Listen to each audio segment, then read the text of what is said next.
नमस्कार, मैं हूं रोहित विक्रम सिंह। उत्तराखंड में आगामी 2022 के चुनाव का रण सज चुका है। तमाम राजनीतिक दलों के द्वारा एड़ी चोटी का जोर लगाया जा रहा है और प्रयास यही हो रहा है कि फला पार्टी की सरकार प्रदेश में अस्तित्व में आए।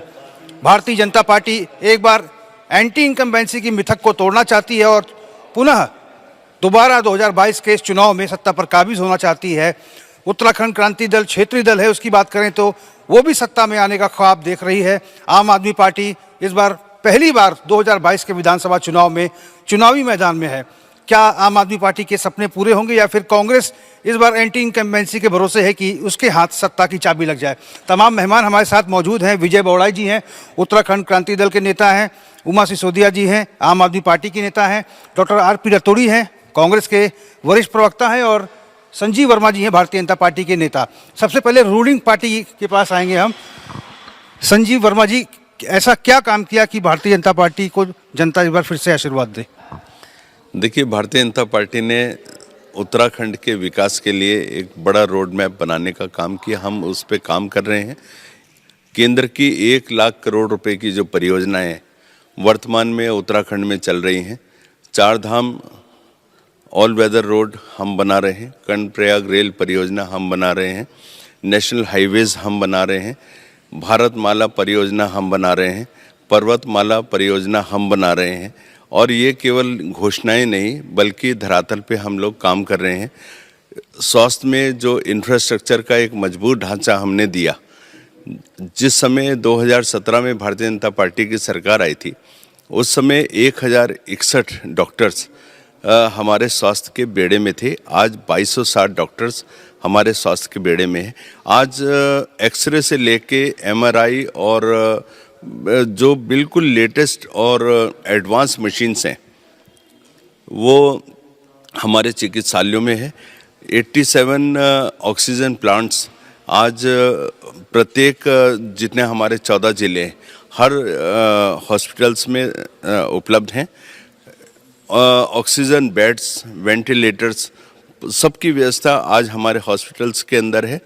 और 217 ऐसे टेस्ट पैथोलॉजी के जिनकी गवर्नमेंट ने एब्सोल्युटली फ्री देने का काम किया है।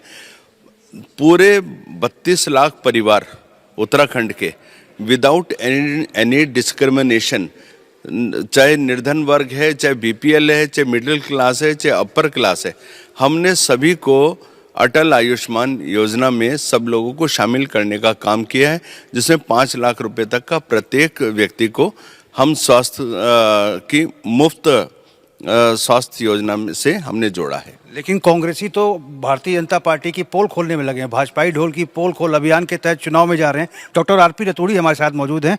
ऐसी कौन सी पोल खोलना चाहती है कांग्रेस और इस बार सत्ता को लेकर कितने आश्वस्त लगते हैं? देखिए, भारतीय जनता पार्टी के जो नारे थे, जीरो टॉलरेंस कहते थे, और इस उत्तराखंड को कितना बड़ा कलंक दिया कि देहरादून से कुछ इंस्ट्रूमेंट खरीदे गए और वो एम्स में गए वो समुद्री मार्ग से।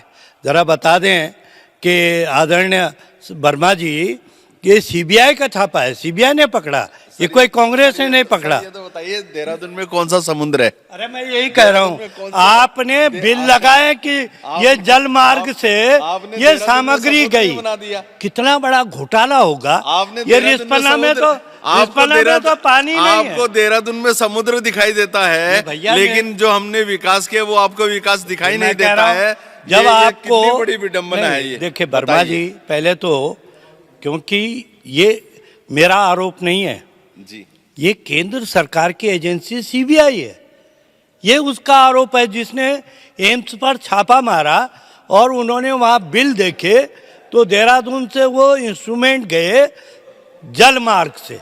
अब रिस्पना के में ऐसा कौन सा जहाज चल रहा था, जरा बता दें कि वो जहाज किस पानी में रिस्पना में इस भारतीय जनता पार्टी की सरकार ने उतारा और वो ऋषिकेश एम्स में गया। सवाल दूसरा, कर्मकार बोर्ड का आपने देखा होगा, छात्रवृत्ति का घोटाला आपने देखा होगा। अरे आपने तो हमको घोटाले दिए। कांग्रेस के शासन जवाब ले लेते हैं। जी मैं आपके पास आता हूँ। एक कांग्रेस के शासन में गए तो आप 5 साल सो रहे थे। आपने अब बताइए वर्मा जी। में हुआ, हमने उसकी जांच कराने का काम किया है और उसके जितने दोषी थे आज वो आज उन सबके ऊपर मुकदमे चल रहे हैं। सर सुनिए तो, उन सबके ऊपर सरकार ने मुकदमे चलाए हैं। स्कूल का 5 करोड़ का सर सुन तो, आपके विधायक थे, सबके ऊपर मुकदमे चल रहे हैं और सरकार ने सख्ती करने के साथ जितना उन लोगों ने धन का एक तरह से अपव्यय जिसने भी किया, उनको धन को सरकारी खजाने में लौटाने के लिए हम लोगों ने मजबूर किया। और तो और अरे प्रदेश सरकार NH 74 का जो घोटाला हुआ था, ये उत्तराखंड का बंद किया सर। उत्तराखंड में पहली बार किसानों ने जिन लोगों ने एक्सेस धन की उगाही करी वहां पर, और जितने भी उसमें अधिकारी थे, और उत्तराखंड क्या देश की राजनीति में पहला एक उदाहरण होगा जब हमने एक IAS को भी जेल की सलाखों के पीछे धकेला। चलिए आम आदमी पार्टी की नेता है उमा सिसोदिया जी। उमा जी, अरविंद केजरीवाल कहते हैं कि 10 साल कांग्रेस को मौका दिया, 10 साल बीजेपी को मौका दिया, इस बार 5 साल के लिए आम आदमी पार्टी की सरकार जनता बनाए। क्या लगता है पहाड़ पर झाड़ू कितना काम आएगा? देखिए, आम आदमी पार्टी का ये पहला चुनाव है और 2022 में हम लोग बहुत मजबूती के साथ यहाँ पर चुनाव में हैं, और आप देखिएगा कि आम आदमी पार्टी अप्रत्याशित परिणामों के साथ सामने आएगी। और मैं अभी अपने कांग्रेस के और बीजेपी के दोनों वरिष्ठ अपने भाइयों को सुन रही थी। बीजेपी के मेरे जो भाई हैं वो बहुत सारी योजनाएं बता रहे थे, 1 2 3 4 ये किया। मैं सिर्फ एक क्वेश्चन बीजेपी के भाई से पूछना चाहती हूँ, अगर आपने इतना काम किया तो क्या डंके की चोट पर खड़े होकर धामी जी कह सकते हैं अगर मैंने काम किया हो तो मुझे वोट दे देना, वरना दे देना आम आदमी पार्टी को? जिस तरीके से आजाद हिंदुस्तान के इतिहास में सिर्फ एक राजपुरुष ऐसे रहे हैं जिन्होंने डंके की चोट पर बड़ी बड़ी रैलियों में मीडिया के सामने ये कहा है कि मैंने अगर काम किया है तो मुझे वोट देना, वरना ये वोट आप कांग्रेस को, बीजेपी को दे देना। क्या डंके की चोट पर बीजेपी कह सकती है? क्या डंके की चोट पर नरेंद्र मोदी जी कह सकते हैं कि काम किया हो तो वोट देना? बिल्कुल नहीं। आज भी इस चुनाव को फिर वापस सांप्रदायिक रंग देने की कोशिश की जा रही है, क्योंकि बीजेपी के पास कोई काम नहीं है। बीजेपी के सबसे बड़े जो नेता है नरेंद्र मोदी जी उत्तराखंड आते हैं और एक बार भी ये नहीं कहते कि अगर धामी ने काम किया हो तो भाई से वोट दे देना, वरना धामी को बिल्कुल वोट मत देना। ये जो सबसे बड़ा जो मैं कहती हूँ जी, क्या चुनाव का आधार यही होगा कि बस यही कह देना कि मैंने काम किया होगा तो मुझे वोट देना? पीएम ने तो ये भी कहा कि गढ़वाल के लिए मैंने 18,000 करोड़ से अधिक की योजनाओं का लोकार्पण शिलान्यास किया, कुमाऊं में 17,000 करोड़ से अधिक की योजनाओं का लोकार्पण शिलान्यास किया, 8,600 करोड़ की दिल्ली देहरादून इकोनॉमिक कॉरिडोर का उन्होंने शिलान्यास किया। ये तमाम बातें पीएम वर्चुअली संवाद में कह रहे हैं। हम कौन से चुनाव में, लोकसभा के, विधानसभा के चुनाव में? मेरे ख्याल से, मुझे जहाँ तक जानकारी मेरी जीके कहती है कि हम लोग विधानसभा के चुनाव में। बीजेपी तो केंद्र और प्रदेश के तमाम मुद्दे उठा रही ना, आप भी तो महंगाई, बेरोजगारी, ये तमाम मुद्दों को उठा रहे हैं ना। देखिए, विधानसभा का चुनाव है और विधानसभा में इनके पास तीन इन लोगों ने सबसे पहले तो अपने जो मुख्यमंत्री थे वो इन्होंने चेंज किए, यानी कि इनको अपने मुख्यमंत्रियों पर भरोसा नहीं। धामी जी आज ये नहीं कह सकते कि मैंने ये काम किया, नरेंद्र मोदी जी ये नहीं कह सकते कि ये धामी खड़ा है भाई इसने ये काम किया। आप केंद्र की योजनाएं बताकर आप विधानसभा में चुनाव की बात करते हैं। हम लोकसभा का चुनाव नहीं, हम लोग विधानसभा का चुनाव लड़ रहे हैं, और विधानसभा का चुनाव विधानसभा के लोकल नेताओं पर होना चाहिए। और मैं अपने जो कांग्रेस के मेरे बड़े भाई हैं, ये गलतियां ना सारे प्रवक्ता करते हैं। मैं आज इनको सलाह दे रही हूँ, भाई कर्मकार बोर्ड की बात मत किया करो, वो आजकल आप ही की पार्टी में पाए जाते हैं। आपको आदत हो गई कर्मकार बोर्ड के घोटाले की बात करने की, तो हरक सिंह रावत आजकल इन्हीं की पार्टी में, पर शायद अभी तक ये लोग उनको बीजेपी में ही समझ रहे हैं। तो इनको भी मेरी सलाह है, तो घोटाले जब आप बताने शुरू करें तो एक आधा घोटाला छोड़ दें, क्योंकि आजकल जो बड़े बड़े घोटालेबाज नेता यहीं पर हैं, तो इनको भी थोड़ा सा सोच समझ के बोलना चाहिए। विजय बौड़ाई जी हमारे साथ हैं, उत्तराखंड क्रांति दल के नेता हैं और वरिष्ठ प्रवक्ता हैं। बौड़ाई जी, इस बार क्या लगता है उत्तराखंड क्रांति दल कुछ कर पाएगी? क्योंकि राज्य गठन को 21 साल हो चुका है, लेकिन उत्तराखंड क्रांति दल एक तरह से विलुप्ति की कगार पे पहुंच चुका है। नहीं, ऐसा नहीं है। इस बार बहुत अच्छे ढंग से चुनाव मैदान में है और इस बार सबसे बढ़िया बात है कि खुद यहाँ की जनता कह रही है कि यूकेडी को लाना है। और वो क्यों कह रही है? क्योंकि उनने देख लिया है कि पिछले 22 साल देख लिए हैं, 12 साल भाजपा के देख लिए और 10 साल कांग्रेस के देख लिए। क्या हो रहा है? इन्हें मजाक बना दिया, पूरा प्रदेश को लूट खसोट दिया। अब आप देखिए, पिछली वाली 57 विधायक प्रचंड बहुमत की सरकार दी। अब आप बात कर रहे हैं साहब, हम ये केंद्र की योजना थी। अरे आप बताएं कि 5 साल में आपने क्या काम किया? आप अपने काम पर आइए ना। इकोनॉमिक कॉरिडोर की बात करते हैं, लेकिन गढ़वाल से कुमाऊं के जाने वाली मार्ग की बात नहीं होती है। अरे भैया, जो गढ़वाल और कुमाऊं अभी कोरोना पीरियड में इतने लोग परेशान हुए, 10-10, 12-12, 15-15 हज़ार की टैक्सियां लेके गए, क्योंकि बीच में उत्तर प्रदेश आता है। और इसलिए इन दोनों पार्टियों ने यहाँ से अभी तक 22 साल हो गए, एक कॉरिडोर नहीं बना पाए यहाँ से और गढ़वाल कुमाऊं को मिलाने वाला। तो ये इनका विकास है। अब आप देखिए, राजधानी मुद्दा गायब है, भाजपा कहीं नहीं है। लोकायुक्त, पिछले बार इन्होंने कहा कि हम 3 माह के अंदर हम लोकायुक्त ले आएंगे, लोकायुक्त की बात नहीं करते। 57 हज़ार नौकरियां थी भाजपा के शासनकाल में, सब ये इनके मुख्यमंत्री जी दबा के बैठे। साढ़े 4 साल का जब समय व्यतीत हुआ, उसके बाद उनको विज्ञप्ति लोगों की याद आई, जो बेरोजगारों की। तो ये समझिए, यहाँ के जो पलायन की समस्या कितनी, इनका पलायन आयोग ने बना दिया और पलायन आयोग ही पलायन कर गया। तो ये तमाम समस्याएं हैं जिनका हल भाजपा के पास नहीं है।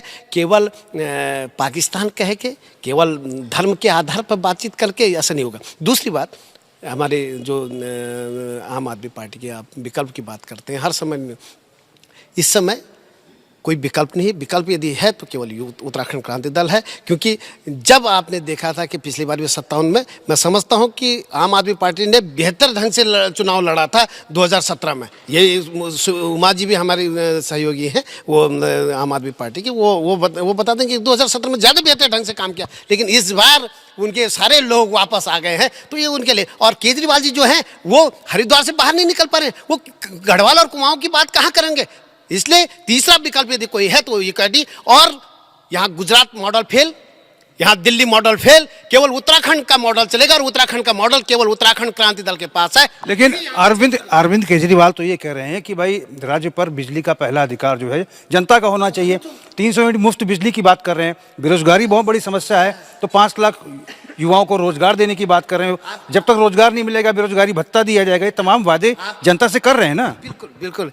आप फ्री देने की बात करें, सब कुछ फ्री दे दोगे, करोगे क्या? फ्री के लालच में ये यहाँ को, उत्तराखंड को लूट खसोटना चाहते हैं, इसलिए ये बात कर रहे हैं। क्योंकि जनता भोली भाली है, और उत्तराखंड की जनता तो और भोली भाली है, सबसे ज़्यादा भोली भाली है। और उसको केजरीवाल साहब फंसाना चाहते हैं। क्यों नहीं गए आज तक गोपेश्वर? क्यों नहीं गए आज तक पिथौरागढ़? क्यों नहीं गए आप उसमें अपने? इनके डिप्टी सीएम तो गए हैं पर्वतीय जिलों का। आप बताइए ना, वहाँ इनके कोठियाल जी चीफ मिनिस्टर का वो है, कैंडिडेट हैं, क्यों नहीं वहाँ चुनाव? 3 दिन वहाँ हरिद्वार में बैठे रहे। तो उनके पास देखिए एक भी एजेंडा उनके पास नहीं है फ्री के अलावा। आप पता है क्या उनने कहा? सुन लीजिए पूरे उनकी बात। पूरा 14,500 कुछ करोड़ का ये फ्री देने वाले हैं। समझिए आप कितना, 5,000 जो पर मंथ। तो हमारे यहाँ कितने युवा है बेरोजगार? कम से कम 15 लाख लोग बेरोजगार हैं।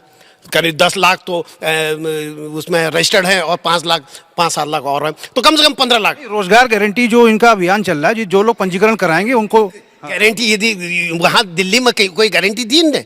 गारंटी दी वहाँ? जवाब ले लेते जी, बताइए इनके सवालों का जवाब दीजिए। जी बिल्कुल। सबसे पहले तो मैं बोडाई जी की ना जनरल नॉलेज ठीक करना चाहती हूँ। बड़ी अजीब सी स्थिति है खासतौर पर यूकेडी वालों की, कि उनकी जनरल नॉलेज बहुत वीक है। हमारा 2022 में बहुत बड़ा है। हमारा 2022 में पहला विधानसभा चुनाव है। 2017 में इन्हें लड़े थे सारे लोग। अच्छा, नौटियाल जी लड़े थे, नहीं लड़े थे? आप लड़ी थी, नहीं लड़ी थी? आप तो नहीं लड़े भाई, भट्टाचार्य जी लड़ी थी भाई। वो 2014 का लोकसभा चुनाव था। तो फिर आपके नहीं लड़े थे? लोकसभा चुनाव था ना बुढ़ाई जी, 2014 का लोकसभा नहीं लड़े हम लोग विधानसभा। भाई आप इन्हीं से लड़वा लीजिए फिर चुनाव।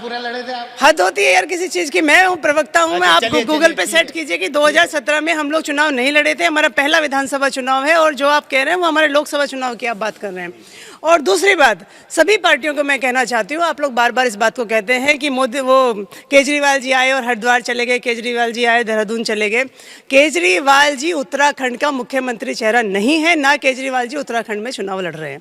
केजरीवाल जी हमारे राष्ट्रीय संयोजक हैं। जिस तरीके से राष्ट्रीय पार्टियों के संयोजक आते हैं वो आते हैं और चले जाते हैं, और यहाँ पर कोठियाल जी हमारा मुख्यमंत्री चेहरा है, और आज की तारीख में कोठियाल जी उत्तराखंड में आम आदमी पार्टी के सबसे वरिष्ठ नेता हैं। आप मुझे जवाब दे दीजिए, क्या कोठियाल जी ने उत्तराखंड के एक एक कोने को नहीं नापा है? क्या कोठियाल जी उत्तराखंड का स्थानीय चेहरा नहीं है? क्या कोठियाल जी ने इस उत्तराखंड के नवनिर्माण में, पुनर्निर्माण में अपना पूरा योगदान नहीं दिया? इसलिए अगर कोई मुझे ये कहता है कि केजरीवाल जी नहीं गए, तो भाई केजरीवाल जी को तो यहाँ पे मुख्यमंत्री नहीं बनना। जिसको मुख्यमंत्री बनना है वो लगातार पूरे प्रदेश में दौड़ रहा है। चलिए कुछ स्थानीय जनता से भी सवाल ले लेते हैं कि आखिर वो जो रूलिंग पार्टी है भारतीय जनता पार्टी, कांग्रेस से, उत्तराखंड क्रांति दल से या फिर आम आदमी पार्टी से क्या कुछ सवाल करना चाहते हैं। एक सज्जन हमारे साथ मौजूद हैं, इनसे जानने का प्रयास करते हैं कि आखिर इनके मन में क्या सवाल है चुनाव को लेकर। बताइए।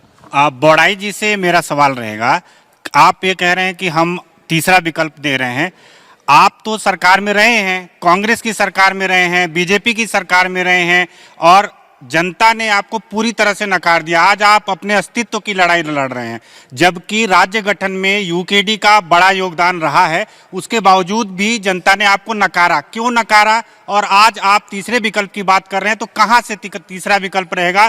क्या रणनीति है आपकी? आप 70 विधानसभा चुनाव सीटों पर अपने प्रत्याशी तक खड़े नहीं कर पा रहे हैं, तो तीसरा विकल्प आप कहां से देंगे? बहुत वाजिब सवाल है कि तीसरा विकल्प आखिर कहां से मिलेगा और किस तरह से उत्तराखंड क्रांति दल अगर सत्ता में आने का ख्वाब देख रही है तो किन मुद्दों को लेकर वो सत्ता में आएगी। बौड़ाई जी छोटा सा जवाब चाहेंगे, क्योंकि उसके बाद फिर कांग्रेस बीजेपी की वजह। निश्चित रूप से इस बार सबसे महत्वपूर्ण बात है कि जनता क्षेत्रीय दल की ओर उन्मुख है, क्योंकि दोनों पार्टियों से देख लिया उनने कि दोनों पार्टियों ने नकारापन देखा, इनकी अयोग्यता देखी, उत्तराखंड के विकास के लिए इन्होंने कुछ नहीं किया। इस बार जनता लामबंद है कि एक क्षेत्रीय दल आना चाहिए, क्योंकि क्षेत्रीय दल न केवल यहाँ बल्कि और जगह पूरे राष्ट्रीय परिवेश में देखेंगे तो कई जगह क्षेत्रीय दल मजबूत हुए हैं। और इसीलिए इस बार पहली बार 2000 के बाद पहली बार जब उत्तराखंड राज्य बना, उसके बाद पहली बार लोग चाहते हैं कि उत्तराखंड क्रांति दल यहाँ के जो क्षेत्रीय दल है वो यहाँ आए। इसलिए हम निश्चित रूप से आश्वासित हैं कि उत्तराखंड क्रांति दल को इस बार बहुत अच्छा समर्थन जनता के द्वारा मिलेगा।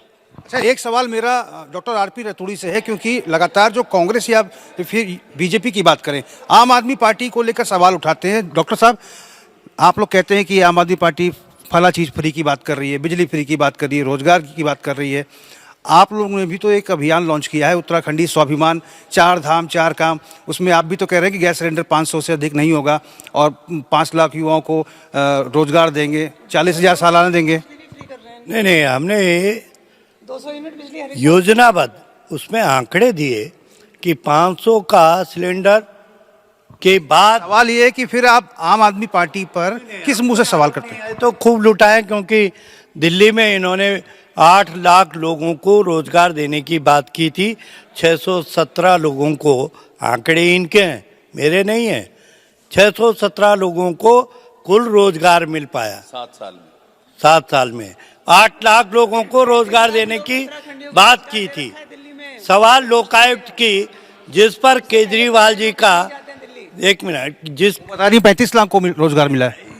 हम ये कह रहे हैं कि ये जो आंकड़े दिल्ली सरकार के, मैंने वो कहे। अब जुमलेबाजी तो सब कहने शुरू कर रहे हैं। आप सबसे पहले तो केजरीवाल जी का जन्म लोकायुक्त से हुआ था, कहाँ गया वो? 7 साल हो गए भाई, कहाँ गायब है वो लोकायुक्त? सवाल, उत्तराखंड में चुनाव लड़ने वाले दिल्ली में 40-44 लाख उत्तराखंडी, जरा बताएं किसको आपने टिकट दिया उत्तराखंडी को दिल्ली में? उत्तराखंड का नौजवान बेटा हमारा, वो जो नेगी था, वो उसकी हत्या हुई है। आप जरा बताएं कि आपने उसको क्या मुआवजा दिया? आप देहरादून उत्तराखंड में आकर के तो बड़े बड़े बात कहते हैं, लेकिन उत्तराखंडी अगर दिल्ली में, आप जरा बताएं कोरोना काल में जो 8.5 लाख उत्तराखंडी दिल्ली से पलायन करके उत्तराखंड आए, अगर आपकी इतनी बेहतरीन व्यवस्था थी तो उन्होंने दिल्ली क्यों छोड़ा? आपने, इसका मतलब आपने उनको विश्वास में नहीं रखा, उनका भरोसा टूटा, वो दिल्ली छोड़ करके उत्तराखंड आए। उमा जी जवाब दीजिए इसका। देखिए, सबसे बेहतरीन जवाब तो आज ये है कि जिस समय कांग्रेस या बीजेपी आपस की और लड़ाई छोड़ के जब आम आदमी पार्टी को फोकस करना शुरू कर देती है तो साफ पता चलता है कि सबसे ज़्यादा बौखलाहट, सबसे ज़्यादा घबराहट कांग्रेस को तो खास तौर पे आम आदमी पार्टी से है। हम तो चाहते हैं कि आप हम पे फोकस रखिए ताकि आपका फोकस बीजेपी से हटे बेचारे, और फिर बीजेपी वाले भी हम पे ही फोकस रखें। तो आप किसकी बी टीम है, कांग्रेस की बी टीम है कि बीजेपी की बी टीम है?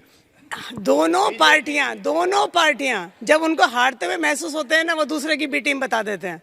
जब अभी कांग्रेस सबसे ज्यादा बी टीम हमें बताती है कि हम बीजेपी के, क्योंकि कांग्रेस को सबसे ज्यादा डर है कि जिस तरह से दिल्ली में शून्य किया, यहाँ उत्तराखंड में भी हमें शून्य कर देंगे, तो सबसे ज्यादा डर कांग्रेस को है। जब से बीजेपी को डर लगने लगता है वो हमें कांग्रेस की बी टीम बताना शुरू कर देते हैं। मैं आपको बताऊं कि दिल्ली में हम लोगों ने जो भी काम किया डंके की चोट पर किया, और मैं फिर बोलती हूँ कि 70 साल के इतिहास में जब से हमारा देश आजाद हुआ है, पहले बिल्कुल लोकायुक्त पे सुन लीजिए, जब लोकायुक्त पे पहली बार हम लोगों ने लोकायुक्त कानून पास किया था तो कांग्रेस ने हमारा साथ नहीं दिया। हमने अपनी सरकार गिराई और उसके बाद हम 67 सरकार विधायकों के साथ हम दोबारा आए। पहले ही कैबिनेट बैठक में लोग विधानसभा से लोकायुक्त का जो कानून है वो पास हुआ और उनके जो एलजी साहब है उनके टेबल पर रखा हुआ है। अब इनसे पूछ लीजिए कि ये क्यों नहीं करते। लड़ाई लड़ी नहीं है। एलजी से बाहर भी आओगे कभी? एलजी से बाहर भी आओगे कभी? अरे एक बात सुनो, आप तो चीफ सेक्रेटरी को कैप्चर कर सकते हो, चीफ सेक्रेटरी को बंधक बना सकते हो। इतनी अराजक पार्टी हो आप, तो आप जब आप अपने को घिरता हुआ देखते हो तो सारे ठीकरे उसके ऊपर क्यों फोड़ते हो? अरे ऐसा है ना नौमन तेल होगा ना राधा नाचेगी। और अब भूल जाओ जो दिल्ली से बाहर पैर रखने के आप सपने देख रहे हैं, तो आपके सपने कभी भी पूरे होने वाले कतई नहीं हैं। और देखो, जहाँ तक बात आप उत्तराखंड की कर रहे हो, अभी आप कह रहे थे कि भाजपा हमारे को फोकस करेगी। भाजपा तो आपको बिल्कुल न 9 में न गिनती है, न 13 में गिनती है। ठीक है, 70 कैंडिडेट आप लोगों ने खड़े किए हैं, अस्तित्वहीन पार्टी हैं आप। यदि आप 70 में से एक की भी आप जमानत बचा लें तो मैं सोचता हूं आप लोगों के लिए सबसे बड़ी उपलब्धि होगी। जमानत बचाने का लाले पड़े हैं, अस्तित्व के लिए चुनाव मैदान में हैं आप। और ये जो जिस तरह से अभी आपने विगत समय मुफ्त की गारंटियां बांटी, कोई बांट रहा था 300 यूनिट बिजली की गारंटी, कोई बांट रहा था यात्रा की गारंटी। नहीं, मुफ्त की बात तो फिर बीजेपी ने भी अपने मैनिफेस्टो में की है ना भाई। किसान सम्मान निधि आपने 6000 राज्य सरकार देगी, 6000 देगी। और सर एक बात सुनिए उमा जी, कोरोना काल में जिस समय पूरा देश और पूरा विश्व एक अप्रत्याशित एक आफत के दायरे में था, हमने लोगों का जीवन बचाने के लिए जो काम किया, यदि आप सोचते हैं कि वो नहीं करना चाहिए तो मैं सोचता हूं कि आपसे घृणित विचार शायद किसी के हो ही नहीं सकते। भारतीय जनता पार्टी का प्रत्येक कार्यकर्ता और सरकार का प्रत्येक वर्ग, हमारी जितनी भी सरकारें थी, पूरे कोरोना काल में सेवा ही संगठन नाम से हम लोगों ने काम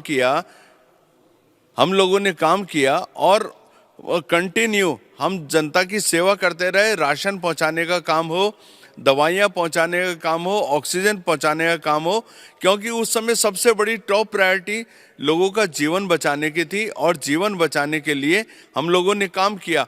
माननीय मोदी जी के ऊपर पूरे देश की जनता ने विश्वास किया, उनका सम्मान किया, और जैसे जैसे भी गाइडलाइंस आती रही देश की जनता ने उनका अनुपालन किया। और आज 160 करोड़ वैक्सीनेट जिस तरह से भारत की जनता कर पाए मात्र 1.25 साल के अंदर, आप अगर विगत के अनुभव और आंकड़े उठा के देखें तो बीसीजी और चेचक और कुछ जो महामारियां आई, पोलियो और डेंगू, पता नहीं क्या क्या थे, कांग्रेस की सरकारों को 34 साल लग गए उन टीकों को अरे वो लगाने में इंस्टीट्यूट आपका बनाया हुआ हमने था क्या? हमने 2 साल जरा 1.5 साल सेरम के इंस्टीट्यूट, जो सेरम इंस्टीट्यूट है, क्या वो बीजेपी ने बनाया था? सर अरे ये दुर्भाग्य है कि वैज्ञानिक अगर कोई काम करता अरे है तो उसका श्रेय भी आप, किसान अरे अगर फसल पैदा करता आप लोगों है, ने- अनाज आप आपने, लोगों ने ये- अरे किसानों को आपने आप मार लोगों ने दिया, तो ये बोल दिया उनके था कि पैदा भारतीय जनता अनाज पार्टी को का टीका हम आपने नहीं फ्री में लगाएंगे। बांट दिया। आपने- उपलब्धि है आपकी, आपने कहा ये किसान भारतीय की जनता- उपलब्धि नहीं है। आपने कहा ये भारतीय जनता बड़ा पार्टी का दुर्भाग्य टीका है। हम नहीं लगाएंगे, किसान ने और सबसे उपज पहले पैदा राहुल की। गांधी जी लगवाते हैं, आपने आज सबसे तक पहले किसानों को अखिलेश यादव मरवा लगवाते दिया। हैं, अपने कार्यकर्ता आपने को फ्री मना बांट करते दिया। हैं, अपने लेकिन कार्यकर्ता किसान को की मना करते चिंता नहीं थी हैं, आपको। और अपनी जान और की उपलब्धि रक्षा, आपकी। अपनी जान की रक्षा पहले अरे करते हैं। सीरम इंस्टीट्यूट किसने बनाया? वो संस्थान किसके आप बनाया? एक बात सुनिए, बात वो संस्थान किसने बनाया? पहले ये तो बताओ। बात सीरम इंस्टीट्यूट की केवल नहीं हो रही है, वैक्सीन, बात अरे इससे पहले भी वैक्सीन, अरे बात ये हो रही है कि डिलीवरी किसने करी, बात ये हो रही डिलीवरी। अरे अरे जब बीमारी अब आई तो वैक्सीनेशन अभी तो करना था, ये पहले ठोक देते। पोलियो की बीमारी तो 30 साल 40 साल कोरोना पहले अब आया और बीजेपी पहले ठोक देती।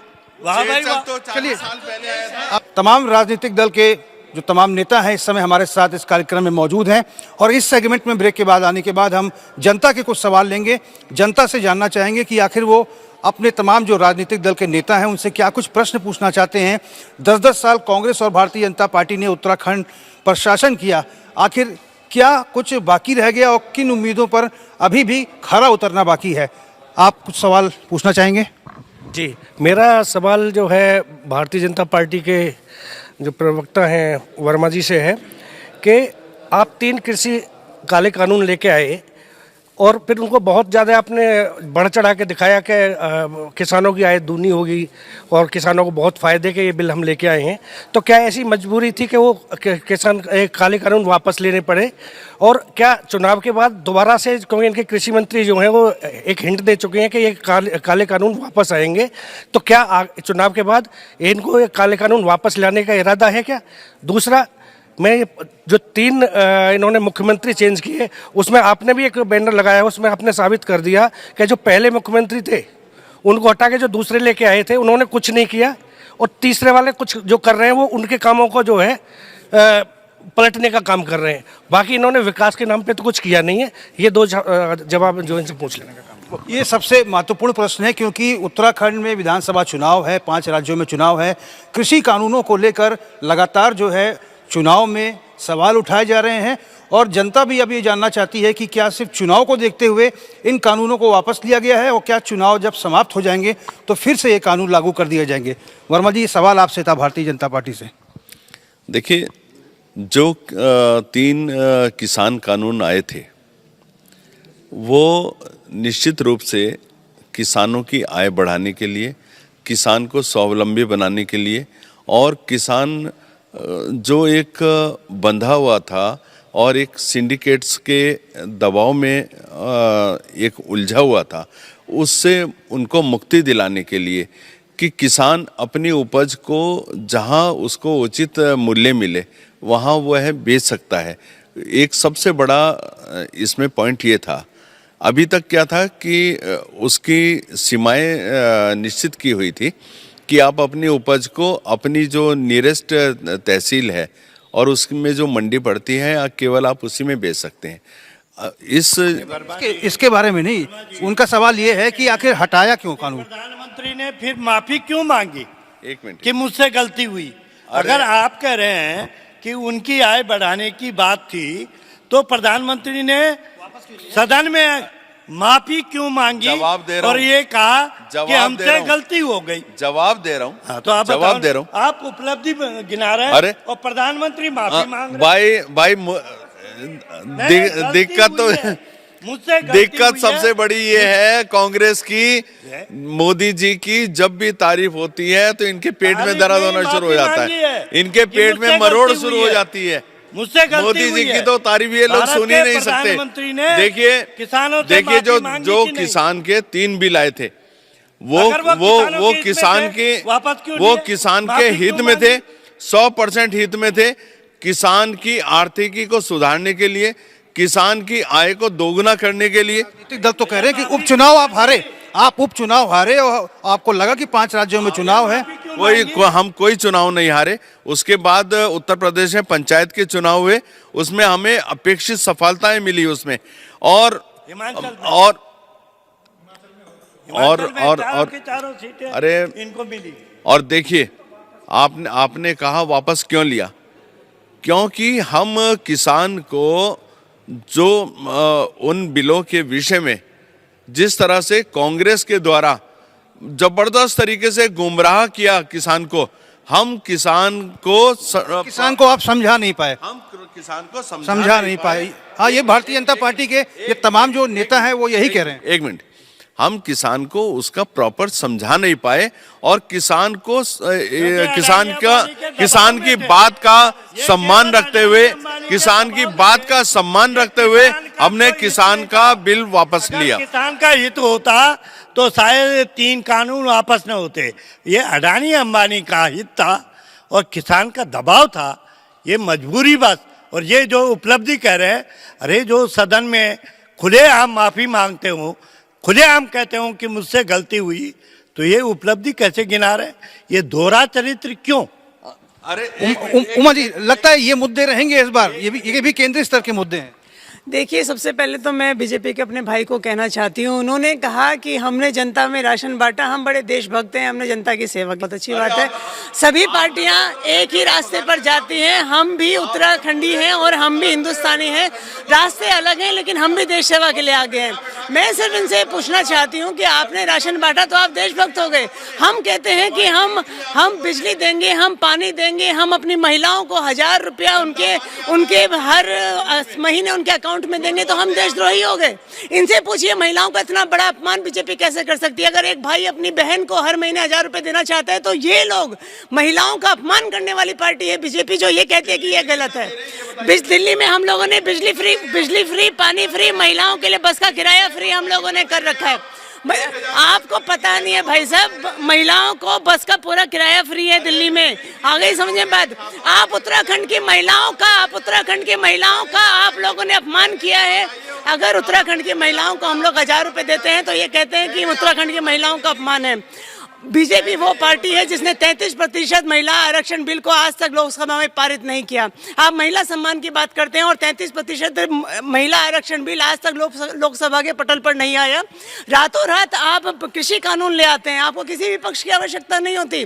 लेकिन जब महिला आरक्षण की बात आती है तो आप कहते हैं विपक्ष हमारा साथ नहीं दे रहा। जब वो बिल राज्यसभा में पास हो चुका है, आपके 303 सांसद हैं, आप क्यों नहीं कैबिनेट अपनी बैठक है संसद की वो बुलाते और उस बिल को पास करते? महिला विरोधी सरकार, महिला विरोधी बीजेपी पूरी तरह से महिलाओं की विरोधी है। 303 सांसद आपके पास हैं, आप अगर चाहें तो उस बिल को लेकर आए और उसको पास करें। बोड़ा जी, आप क्या कहना है? मैं ये कह रहा हूँ कि जहाँ तक ये कृषि कानूनों का संबंध है, वो निश्चित रूप से किसानों के हित के नहीं थे। किसानों ने लंबी लड़ाई ली और जो भाजपा ने वापस लिए वो केवल डर के कारण से इलेक्शन था, अदरवाइज नहीं लेते वो। और आपने जो मोदी जी हमारे वो एडमेंट थे, लेकिन जो हार हुई है और बेसिकली जो हिमाचल में हार हुई बाई इलेक्शन से, उससे उनका दूसरी बात जो जहाँ तक इनकी बात है, आम आदमी पार्टी आज तक यहाँ जो है फ्री के अलावा अपना घोषणा पत्र जारी नहीं कर पाई है। आज कर दिया। सुनो, आज मैं वही कर नहीं मैं ये कर, अरे आज मिला ना, आज घोषणा की। अरे भाई आज कराना, अरे आज कराना तो नहीं, तो आज किया नहीं, मतलब आज किया। अब आज करने में और 1 महीने पहले करने में कुछ अंतर तो है। किस बात पे, अच्छा किस बात पे वोट मांग रहे हैं, या भाजपा भी किस बात पे वोट मांग रही है? घोषणा पत्र पे मांगेंगे ना, घोषणा पत्र गारंटी दे रहे हैं, वही हमारा घोषणा पत्र है। उसके अलावा आज हमने अपना घोषणा पत्र कर दिया। अब यूकेडी कहाँ से बताइए? अब घोषणा पत्र ही जारी कर। देखो जो भी इलेक्शन होता है, घोषणा पत्र का मायने क्या है? हो गया। बोला जी, आप कुछ और सवाल हैं, कुछ और लोगों से सवाल लेते हैं कि आखिर वो इन तमाम राजनीतिक दलों से क्या पूछना चाहते हैं और 2022 के विधानसभा चुनाव में क्या कुछ प्रमुख मुद्दे रहने वाले हैं। देखिए, मेरा एक सवाल चारों राजनीतिक लोगों से है। आप ये बताइए, आप पलायन को बड़ा मुद्दा बताते हैं। जब भी 20 साल राज्य बने हो गए हैं, अब धामी जी तो कह रहे हैं कि राज्य जवान होने वाला है, 25 साल का हो जाएगा तो हम ये कर देंगे। लेकिन मेरा चारों राजनीतिक पार्टियों से एक सवाल है कि पलायन का जो मुद्दा है, पलायन में लोग पहाड़ से पलायन करके आ रहे हैं। सबसे पहले क्या आपके किसी के पास ऐसा रोड मैप है जो ये बताए कि नेता पलायन नहीं करेगा जीतने के बाद? बहुत महत्वपूर्ण सवाल है, क्योंकि अमूमन देखा जाता है कि नेता पहाड़ी विधानसभा क्षेत्रों से चुनाव तो लड़ते हैं, लेकिन चुनाव जब जीत जाते हैं और उसके बाद जनता के बीच नहीं जाते, और जब अगला इलेक्शन आता है तो वो सीट ही छोड़ देते हैं, मैदानी या फिर तराई क्षेत्रों में जाकर चुनाव लड़ते हैं। एक एक करके इन सभी से जवाब लेते हैं। देखिए, बड़ा महत्वपूर्ण सवाल है, और हम चाहते हैं कि व्यक्ति जहाँ से निर्वाचित हुआ है, जहाँ से जनप्रतिनिधि बना है, उसको अपने क्षेत्र में ही रहना चाहिए और अपने क्षेत्र की सेवा करनी चाहिए। अपने क्षेत्र के अंदर रहेगा जब भी वो वहाँ की दिक्कतों के बारे में भी जान पाएगा, और जब भी वहाँ की जो भी समस्याएं हैं उनको भी दूर कर पाएगा। फिर आपकी पार्टी में यमकेश्वर से रितु खंडूरी को फिर आपने कोटद्वार क्यों भेज दिया? देखिए, ये पार्टी का निर्णय है, पार्टी का निर्णय है। पार्टी के अधिकृत स्पोक्स पर्सन तो आप ही हैं, पार्टी के बिहाफ पे जवाब तो आप ही को देना है। टिकट देना मेरा काम नहीं है, पार्टी का स्टैंड रखना तो आपका काम है। स्टैंड रखना मेरा काम है। पार्टी जिस व्यक्ति को जिस क्षेत्र से उपयुक्त समझती है वहां से उसको टिकट देती है, वहां से उसको चुनाव लड़ाने का काम करती है। थोड़ी जी आपसे छोटा सा। देखिए, निश्चित तौर पर जो ढाका साहब का प्रश्न है बहुत महत्वपूर्ण है, और ये पलायन रोकने के लिए मैं आपको बताऊं कि आदरणीय हरीश रावत जी के जब कार्यकाल था, उन्होंने एक रोड मैप दिया था, और सबसे पहले पलायन कब रुकेगा? जब रोजगार होगा। तो हरीश रावत जी ने जो घाट गदेरे की बात की थी कि ऊर्जा स्रोत, क्योंकि गंगा और यमुना पर अगर एनजीटी की मार होती है, लेकिन जो हमारे घाट गदेरे हैं, छोटे हाइड्रो प्रोजेक्ट बनाएंगे, लोकल स्तर के लोगों को रोजगार देंगे। दूसरा उनका था कि जो हमारे जमीन है वहां हम पेड़ लगाएंगे। एक पेड़ लगाने का तुड़ी जी 21 साल राज गठन को हो चुका है, तो ये सारी प्लानिंग मैंने कहानी की हमारा कॉपी में ड्राइंग बनाएंगे, उसको डस्टबिन में डाल देंगे और फिर बोल देंगे कि अब तो हमारी सरकार है नहीं, हम क्या करें? ये बताए हैं कि रोड मैप बताइए ना। रोड मैप ही तो कह रहा हूँ। हमने पलायन रोकने के एक योजना बनाई ना। मैंने पहले कहा कि वो घाट गदेरे से हाइड्रो प्रोजेक्ट तैयार करके वो छोटी छोटी पन विद्युत परियोजना बना के वहाँ के लोकल लोगों को रोजगार देंगे। ये हरीश रावत जी के कार्यकाल में उनकी योजना थी। दूसरा, मेरा गांव मेरी गाय मेरा गांव, जो वहाँ पर एक पेड़ लगा करके कहा था कि आप बीच में डिस्टर्ब मत करो। ये जनप्रतिनिधि की बात कर रहे हैं। मैं जनप्रतिनिधि सबकी बात कर रहा हूँ। जनप्रतिनिधि भी तब रहेगा जब जनता रहेगी, अपने आप रुकेंगे। हमारी योजना है कि हम पहले जनता को रोकें, हम रोजगार पैदा करें। हमने कहा था कि जो पहाड़ में रोजगार लगाएगा, उद्योग लगाएगा, 50% हम सब्सिडी देंगे। ये हमारी योजना थी। एक पेड़ लगेगा 300 रुपए उसकी रखवाली का देंगे। अरे भारतीय जनता पार्टी, आम आदमी पार्टी से भी जवाब ले लेते हैं। क्या कुछ रोड मैप है उमा जी पलायन रोकने के लिए, क्योंकि सबसे बड़ी समस्या है उत्तराखंड में? देखिए, आम आदमी पार्टी का जो सबसे बेसिक एजेंडा है वो है हमारी शिक्षा और उसके बाद हमारा स्वास्थ्य। अगर हम अपनी शिक्षा और स्वास्थ्य की जो स्थिति है उत्तराखंड में, अगर हम उसको बेहतर कर पाते हैं तो ये बहुत बड़ा रीज़न होता है लोगों के पलायन का कि अच्छे स्कूल्स नहीं है तो हम लोग कहीं दूसरी जगह चले जाएं और वहाँ पर हमें रहने लगें। अगर आपको ऐसे आपको ये लगता है कि ये सब बोल के आप मुझे डिस्टर्ब कर लेंगे, तो मैं डिस्टर्ब होने वाली नहीं हूँ। आप बोलते रहिए इधर से। तो ये सबसे बड़ा रीजन होता है पलायन का। अगर हम लोग पलायन की जो सबसे बड़ी जो जिसकी वजह से पलायन होता है उस जड़ तक अगर हम पहुँच पाए, अपनी शिक्षा सेवाएं और अपनी जो स्वास्थ्य सेवाएं वहाँ पर बेहतर कर पाए, तो मुझे लगता है कि पलायन रोकने में हम काफ़ी हद तक कामयाब होंगे। और उसके बाद जो रोजगार की बातें, जो स्वरोजगार की चीज़ें हैं, जो अभी रतूड़ी जी ने भी कहा, जो छोटे हाइड्रो प्रोजेक्ट्स हैं, वो सारी चीज़ें हैं, तो वो भी पैरेलल चलेगा। शिक्षा और स्वास्थ्य एक तरफ, और ये जो लोगों को जो नौकरियां कहां से देंगे? नहीं, नौकरियां हम लोग देंगे। कितना आपकी लगभग 60,000 के आसपास तो नौकरियां यहीं पर हैं। एक सेकंड भाई, बताने दीजिए। भत्ता भी आप भी लीजिएगा। आप भी आजकल बेरोजगार घूम रहे हैं। सारे यूकेडी वाले बेरोजगार हैं। सारे यूकेडी वाले बेरोजगार घूम रहे हैं। सबसे पहले तो हमारी सरकार आते ही यूकेडी हमारे पास आएगी। सबसे पहले तो यूकेडी वाले आएंगे। चिंता मत कीजिए भाई, इतने साल हो गए आप लोगों को रोजगार नहीं मिला। आपके जो एक दो नेता थे उनको कुछ रोजगार मिला रहा 2 सरकारों में, उसके बाद आप सारे ही बेरोजगार हैं। सब जीरो पर हैं, सबके सब जीरो पर हैं। तो कोई बात नहीं, हमारी सरकार बनेगी, आप सबको रोजगार मिलेगा। 5,000 के लिए आप सबसे पहले मेरे पास आइएगा, मैं ही बनाती हूँ आपका। अच्छा, आप तो क्षेत्रीय दल है उत्तराखंड क्रांति दल, आपने क्या कुछ रोड मैप बनाया है, प्लान? हमारा रोड मैप पहले से ही है। इसी बात के लिए लड़ाई लड़ी थी कि उत्तराखंड पूरा अलग राज्य बनेगा, यहाँ के लोगों को रोजगार मिलेगा, यहाँ को शिक्षा अच्छी होगी, ये सब इसीलिए राज्य बना, नंबर 1। दूसरी बात यह है कि हमने कहा था गैरसैंण राजधानी बनाओ।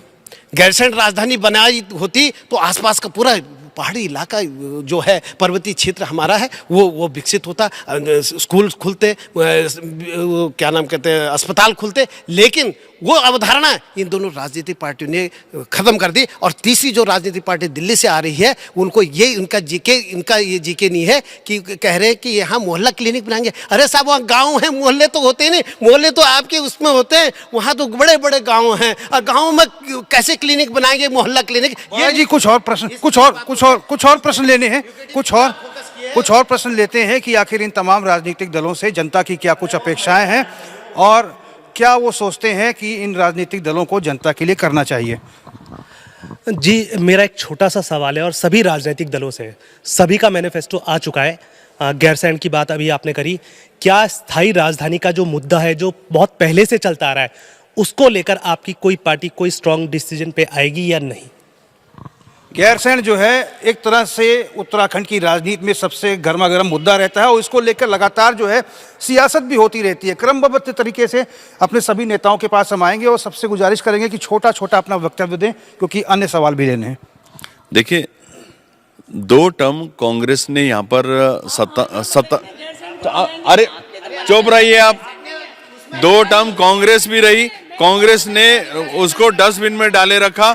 भारतीय जनता पार्टी ने सबसे पहली बार पहल करते हुए ग्रीष्मकालीन राजधानी के रूप में गैरसैंण की घोषणा करी और 25,000 करोड़ रुपए का इंफ्रास्ट्रक्चर डेवलपमेंट करने का वहां पे हमने कार्य किया। और निश्चित ही आने वाले नहीं, राज्य बनाने का दम ये बढ़ते हैं भाई। आपने जब 3 राज्य बने थे, आपने उत्तराखंड ही क्यों बिना राजधानी का राज्य बनाया? आपने छत्तीसगढ़ में राजधानी दी, आपने झारखंड में राजधानी दी। सरकार आपकी थी श्रीमान। अरे भाई, फिर वही सबसे पहले मैं ये कह रहा हूँ कि आपकी थी। अरे भाई, आपके जो आपकी निर्वाचित पहली सरकार थी, आपने क्यों प्रयास नहीं किए? आपने क्यों प्रयास नहीं किए? आपने क्यों प्रयास नहीं किया? आप बताइए ना। हमने गैरसैंण को संभाला है, हमने वहाँ विधान भवन बनाया, हमने वहाँ विधायक निवास बनाए। ये कांग्रेस ने बनाया। निवास बनाए, पानी तक की व्यवस्था नहीं करी। पानी तक की आपने व्यवस्था नहीं करी। उनका सवाल था कि स्थायी राजधानी कब मिलेगी उत्तराखंड को। हम ये कह रहे हैं कि ग्रीष्मकालीन राजधानी बताई और शरदकालीन सत्र किया ताकि वहां कोई रुके ना। आपने ग्रीष्मकालीन क्यों नहीं सत्र किया? कांग्रेस के मैनिफेस्टो में है, हम इसे परमानेंट राजधानी गैरसैंण बनाएंगे। कांग्रेस और बीजेपी दोनों ही पार्टियां अगर बनाना चाहती तो गैरसैंण को पहले ही कैबिनेट बैठक में राजधानी बना देती। और बीजेपी ने तो सबसे बड़ा अपमान है जिस बार उत्तराखंड का और हमारे उत्तराखंडियों की जिस मुद्दे पे हम लोगों ने उत्तराखंड का राज्य मांगा था कि गैरसैंण राजधानी होना चाहिए, उसका अपमान किया है। गैरसैंण इनके लिए इतना गौण मुद्दा हो चुका है कि इन लोगों ने अपनी मैनिफेस्टो तक में गैरसैंण राजधानी के मुद्दे को रखना उचित नहीं समझा। आपके पास 57 विधायक थे, 5 साल। शॉर्ट में थोड़ा 1-2 प्रश्न और।